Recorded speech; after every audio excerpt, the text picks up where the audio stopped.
The Mike Evans news that nobody wanted came down on Monday, but the story's not over just yet. Plus, we go over snap count and PFF grade analysis. And we hear from members of Bucs Nation following Tampa Bay's second win of the regular season. Let's go. You are Locked On Buccaneers, your daily Tampa Bay Buccaneers podcast, part of the Locked On Podcast Network, your team every day.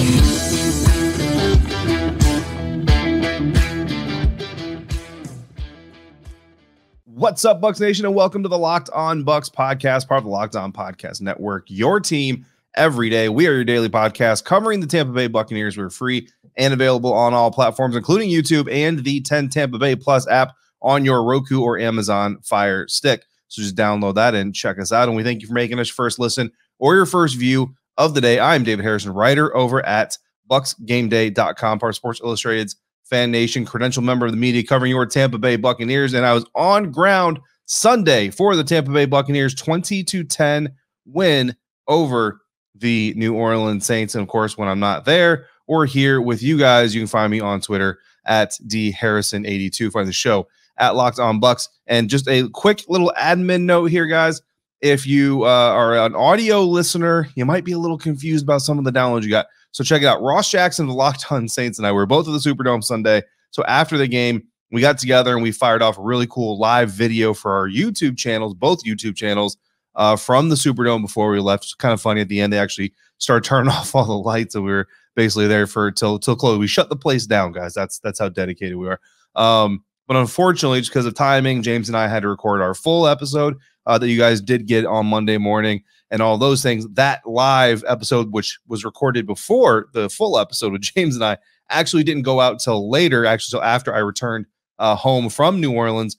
So just a lot of scheduling things, everything going on there. So if you're a little confused on why you got that episode after the full episode, James and I, that is why. So hopefully you enjoyed all of them. Hopefully you're going to enjoy this one again. As always, we thank you for making us your first listener, your first view of the day. Today's episode of Bucs, Locked On Bucs, brought to you by Prize Picks. Prize Picks, the daily fantasy made easy. You pick 2 to 5 players. If they score more or less in their Prize Picks projections, you can win up to 10 times your money on your entry. First-time users, you can get a 100% instant deposit match up to $100 with the promo code Locked On. That's prizepicks.com. Use the promo code Locked On. We start off this episode, guys, with the news that wide receiver Mike Evans is going to miss next week's contest against the Green Bay Packers because he's been suspended for 1 game because of his involvement in the altercation with Saints defensive back Marshon Lattimore. And of course, we had Mike's comments on yesterday's episode, or full episode that James and I were on. If you want to check that out again, if you missed those, go ahead and go back to that episode, check that out. And at that time, he was certain he was not going to get suspended, even went as far as to basically admit that the altercation that happened back in 2017 was a cheap shot on his part, that this one was basically just him defending his teammate. So that was not the case. The NFL sent out an email, sent out notice. Obviously, he found out first. The team found out first that he would actually be suspended for 1 game, which will be this Green Bay Packers game if it's held up. More on that here in a second. And according to the email notice sent out to the media from the NFL, this is what it said, quote, NFL Vice President of Football Operations Jon Runyan issued the suspension for a violation of Rule 12, Section 2, Article 8G, which prohibits, quote, unnecessarily running, diving into, cutting, or throwing the body against or on a player who is out of the play or should not have reasonably anticipated such contact by an opponent before or after the ball is dead, end quote, as well as Rule 12, Section 3, Article 1, which prohibits any act which is, quote, contrary to the generally understood principles of sportsmanship, end quote. In the letter to Evans, Runyan wrote, and this is also part of the press release, quote, after a play had ended, you were walking toward your sideline.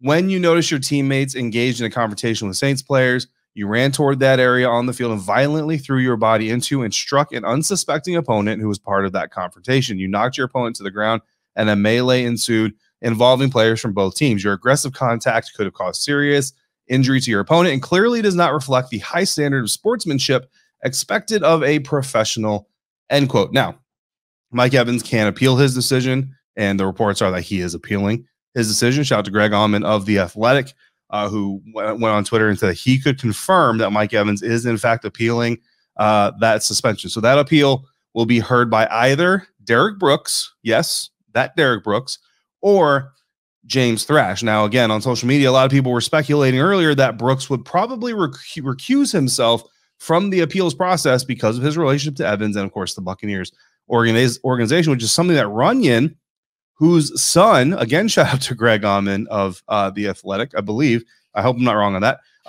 His son plays for the Green Bay Packers, the team that Mike Evans will not be playing against if this suspension gets upheld. Interestingly enough. Now, look, I don't know Runyon. I'm not accusing him of anything. That just might be an unfortunate coincidence for everything.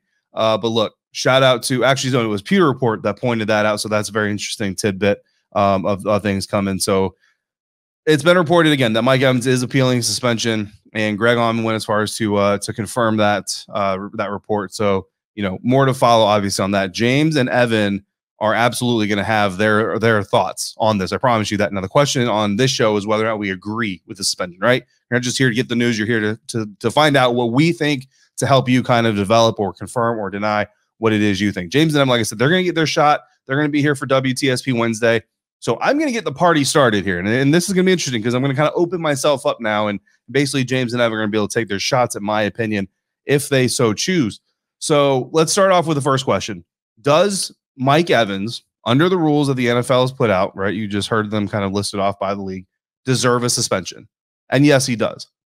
But here's what I'm going to say on top of that. All right, don't go away. Stop yelling at me. So does Lattimore. And so too does Marcus May, actually. So Marcus May not only helped grab Evans after he shoved Lattimore, but he helped throw Evans to the ground in a manner that Evans didn't have a chance to brace his fall or protect himself from any contact with the ground. So now, is this conduct that Mike Evans should be expecting, that he pushes an opponent and throws his body against them or whatever, as Runyon quoted in his decision? He should expect that Marcus May is then going to try to wrap him up and suplex him onto the Superdome surface without the opportunity to brace his fall or brace from the impact. I don't think that's a reasonable expectation. If that's just defense of a teammate, right? If that's why Marcus May isn't getting suspended in this whole thing, then what is Evans' actions after seeing Lattimore shove his hand and arm into the head and neck area of Leonard Fournette? Leonard Fournette pushed Lattimore, and he pushed him first. I will give you that. Lattimore then retaliated with a hand/fist/push, forceful contact into the head or neck area of Leonard Fournette. And isn't the head or neck area super off limits in the NFL, Mr. Runyon and the people making these decisions? Apparently to me, the NFL basically needed to do something so the rest of the league, the other players, the other teams watching all this would see it and hopefully be deterred. And hopefully have coaches out there telling the Terry McLaurins of the world and I don't know, the Christian Watsons of the world, whoever Sammy Watkins, I guess, Green Bay Packers, Watson, I think actually butchered his name. So basically wants the NFL, other players, other coaches saying, look, the Bucs are about to lose their best receiver for a very important game, NFC playoff, caliber matchup. Don't go out there doing this kind of crap. But let's be real. The next time Lattimore and Evans are on the field, there's going to be drama. There's always drama when these two guys step on the field. All I'm saying is this. If we're going to lean on just enforcing the rules, because I agree, by what Runyon listed there in the rules, yes, Mike Evans deserves a suspension. But again, so does Lattimore for striking Leonard Fournette in the head and neck area. So does Marcus May for helping wrap up Evans and slam him to the Superdome turf afterwards, and so on and so forth. So all I'm saying is if we're going to lean on just enforcing the rules by suspending Evans for a game, then Lattimore should get the same, and so should May, in my opinion. Leonard Fournette, look, yeah, he shoved Marcus Lattimore, but he shoved him in the traditional shoving sense, I guess. So that's my thoughts on it, guys. Agree with it or not. Again, James and Evan will drop their thoughts on tomorrow's episode, but enough of my thoughts for now. We're going to hit our next segment. We're going to hear from a Bucs fan. But before we do that, guys, we're going to talk about Turo, the world's largest car sharing marketplace. With Turo, you can book any car you want, whatever you want, from a community of local hosts. Browse a huge selection of vehicles for just about any occasion or budget across the U.S., Canada, or the UK. Book a spacious SUV or minivan for a family road trip. Get a classic or luxury car for a special event, birthday, or holiday. Find whatever you need. I went to New Orleans, and I got to tell you, New Orleans was a very hospitable city. Ross Jackson really showed me a good time, showed me some good local spots that I wouldn't have found otherwise, things that you're not going to find on the Yelps of the world. And it was a great time. But if there's one downside to my experience, is my rental car experience. I booked a rental car under a traditional rental car company. It was a full-size sedan. I showed up. They only had one. It smelled like cigarette smoke, had a body damage for days. It was a mess. So I end up driving away with this little pickup truck, driving around New Orleans, Louisiana in this little pickup truck. If I got into Turo, I'd have picked my car and I would have known exactly what car I was getting from, who I was getting it from. And honestly, the prices usually are going to be cheaper. So the best part too, every trip is backed by liability insurance. Terms, conditions, and exclusions apply. I learned my lesson. Learn through me. Don't make the same mistake I did. Ditch boring rental cars and find your drive at Turo.com. Thanks again, Bucs Nation, for making the Locked On Bucs podcast your first listen or your first view every single day. Before we get into more of my thoughts, let's hear from Tyler in Boston. What's up, boys? Tyler from Boston. Man, this game was a grind. Every drive a struggle. Heated game from the start and a frustrating first half. But, you know, I think with Mike Evans, he's not the showboat player. He's not the guy who wants all the attention on him, but he's the guy who literally fights for this team, even if he's getting kicked out of the game. And we've seen it before. We've seen it for years. You see it again, Evans versus Lattimore. And I know, you know, our top guy coming out is a big deal.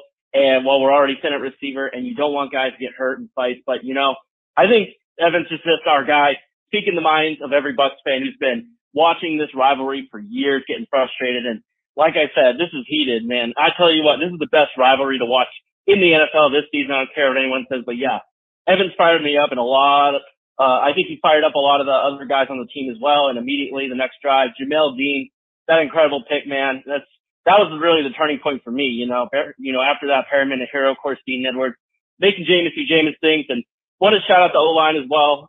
You know, they got thin and lost some more pieces, but I really thought they played a great game, a really good second half.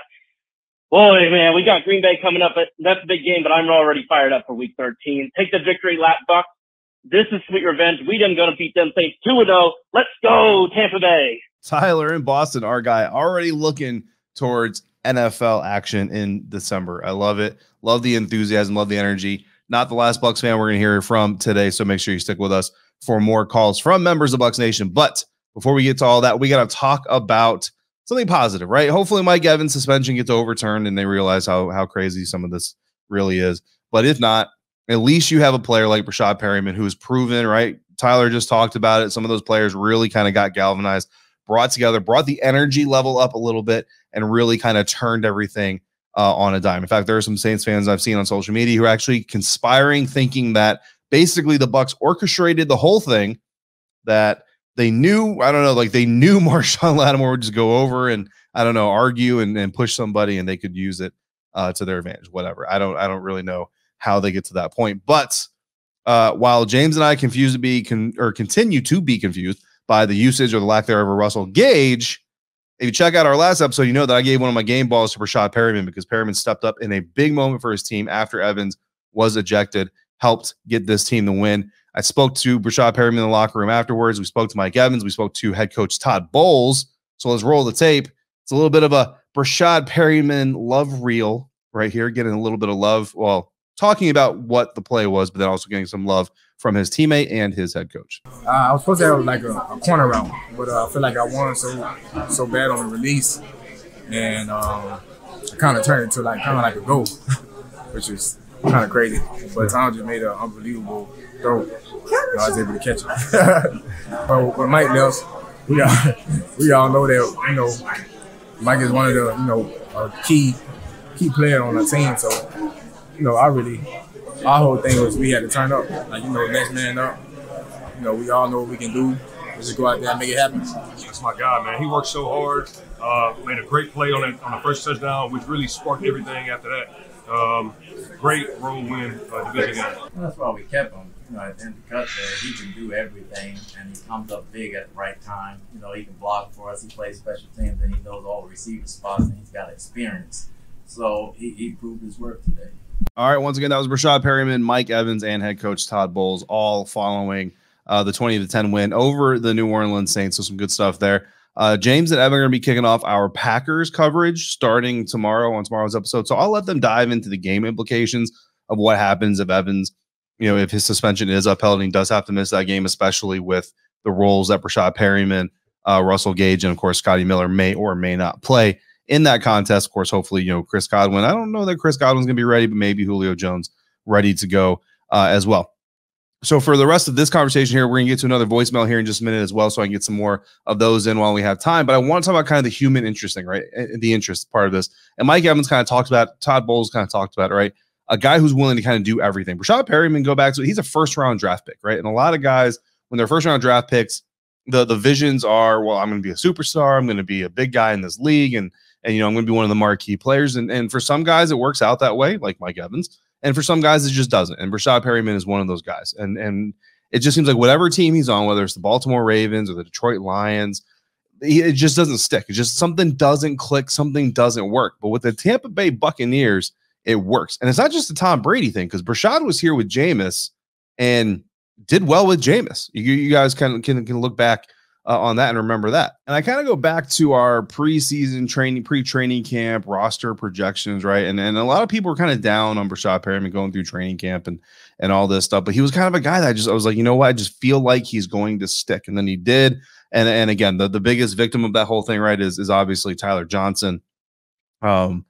And sometimes people kind of question, like, you really kept this guy over that guy or whatever. And the questions are valid. Look, all of those guys were very talented. That's why the decision was very hard. And that's why no matter who you talk to, there was a different opinion of who was going to stick and who wasn't going to stick.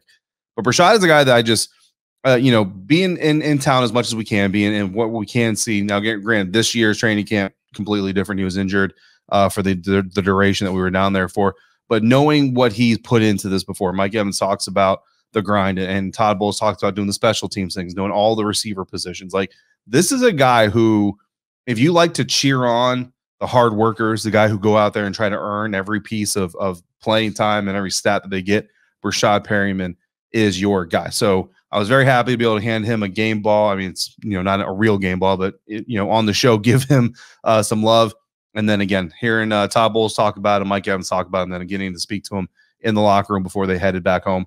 Wanted to put that little clip together for you guys to make sure that message got conveyed. But some more messages need to get conveyed, specifically from Bucs fans. Again, still celebrating the win, week 2 win, 20-10 over the New Orleans Saints. So let's hear from another one right now. Who knew that Jameis Winston would throw a pick 6 to his former team today?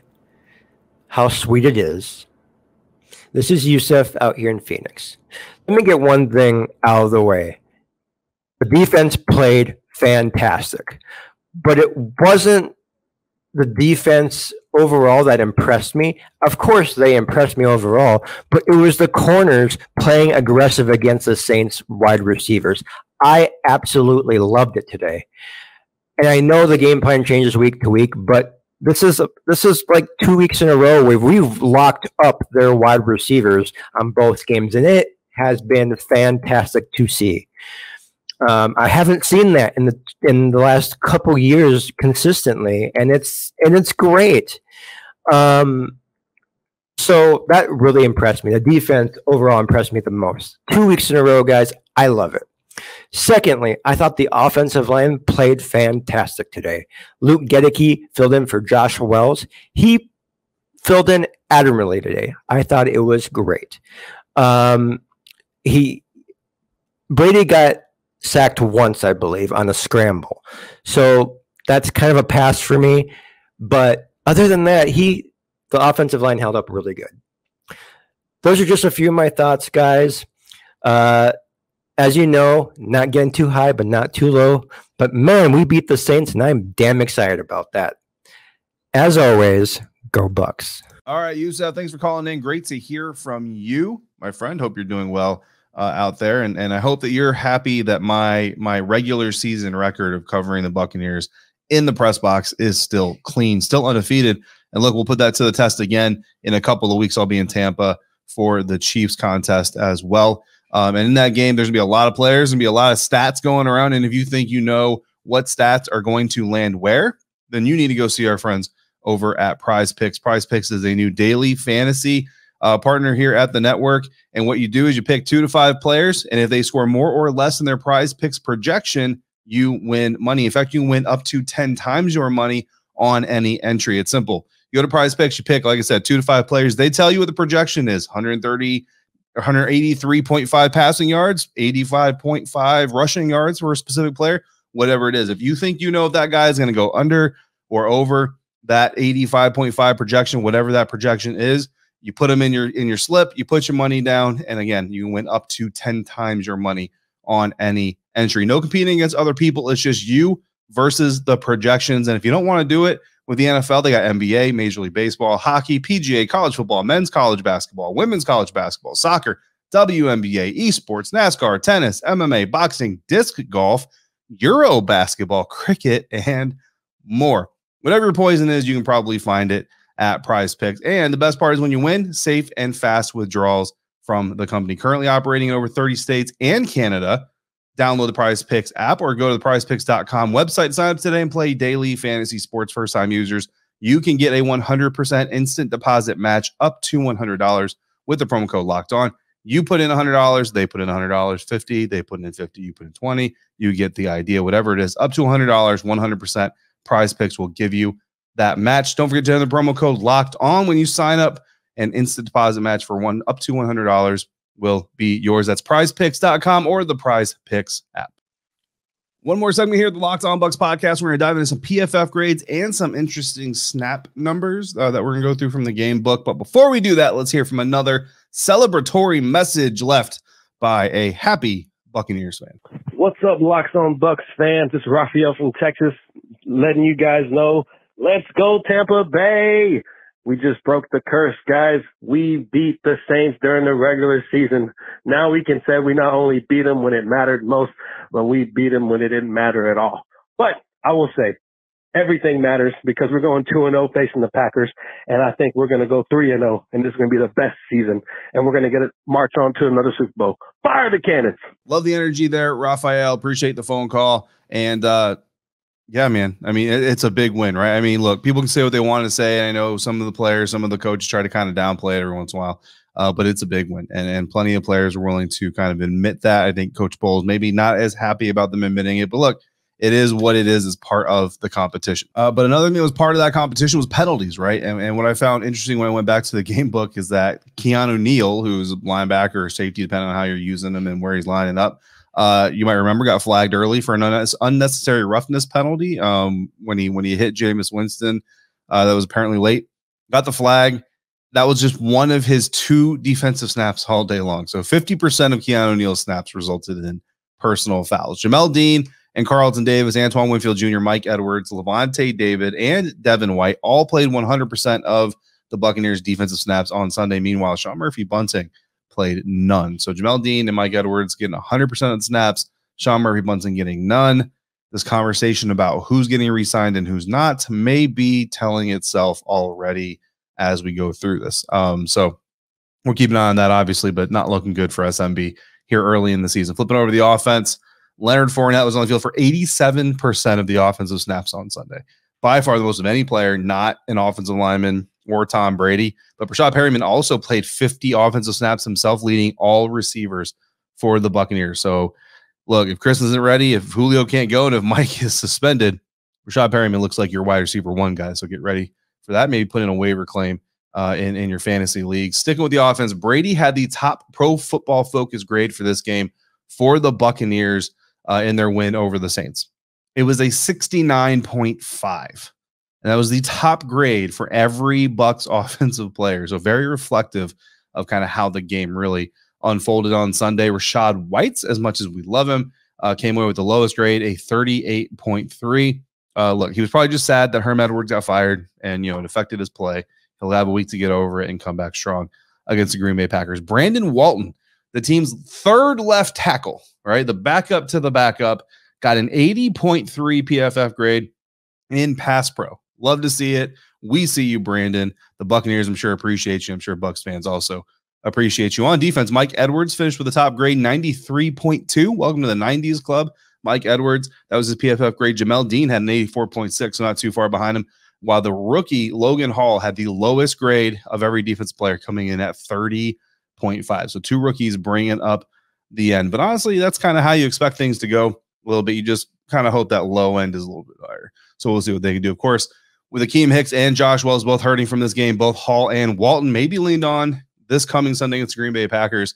Of course, we all hope to see Donovan Smith back as well. That's going to do it for this episode. But before we get out of here, we got time for one more voicemail. Let's kick it over to one more Bucs fans before we call this show a wrap. Hey, guys. This is Josh, just outside of Athens, Georgia. And, man, what a game. So I've got Sunday ticket. DirecTV was trash, so I missed the first half of the game. It finally starts working right before they got the touchdown. And I got to say, I was with Evan. You know, they always lose to the Saints. The best I can describe going into that game was positive hope with negative expectations. I expected to lose, but of course, always want the Bucs to win. And man, what a game. That was amazing. And I got to say, what made the night for me was seeing Mike Edwards, you know, getting that pick six. Awesome. Love to see Mike get those. So great game.